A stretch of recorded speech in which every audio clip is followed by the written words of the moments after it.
All right, here we are talking about the Ironman Air Champ Pro air compressor.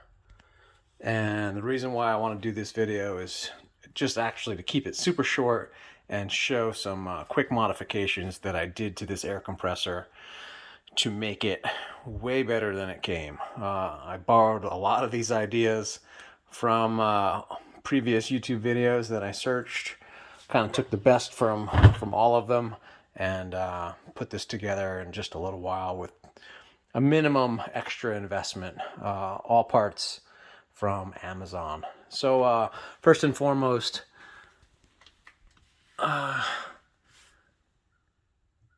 the output connector, you can tell here that I've changed it to a quick connect. That is a US standard quick connect, but to do that, you have to replace this. Well, actually, you have to get an adapter. This thing comes with metric threads. I believe it's some sort of European standard. And you need to just convert it. There's like one person on YouTube that on Amazon that sells them. He's got the market cornered, but he does ship them out really quick, and they're not all that expensive. But once you get this conversion on there, then you could thread the output nipple and go to a US standard, which is, probably what everybody would prefer. Next, you can see this black wire coming out of the very bottom of the case. I did this, and it kind of runs out the back over here, underneath.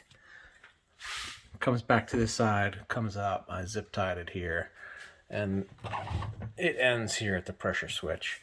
You'll see a lot of people do this differently. I've seen a pressure switch over here. I've seen it up here.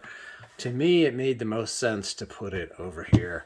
And what I did was I moved the pressure relief valve that used to be right here. I just moved it out to the end by adding an extension and a T. And in the T, I put my 70-pound switch.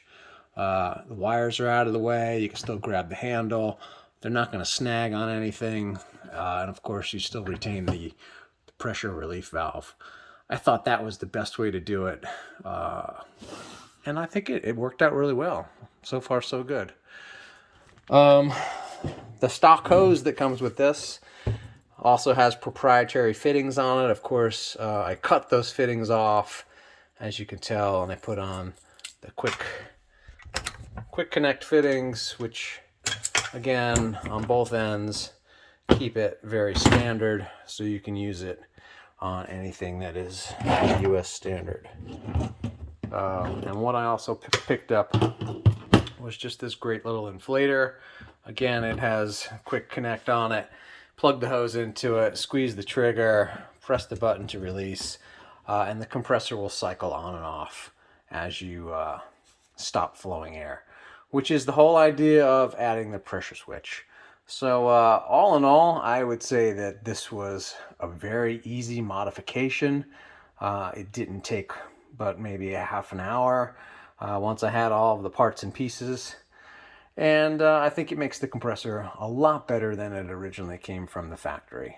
A lot of you know that this compressor is identical to the smittybuilt. They're just branded differently. They flow the same amount of air. They're on the same tray mount. They come with the same fittings. Although I think the smittybuilt has something a little bit different on the output side. But that being said, the rest of it's identical. All of these modifications can be made to a smittybuilt compressor or the Ironman compressor. They are set up exactly the same. Super easy. Hope this helped. Thanks.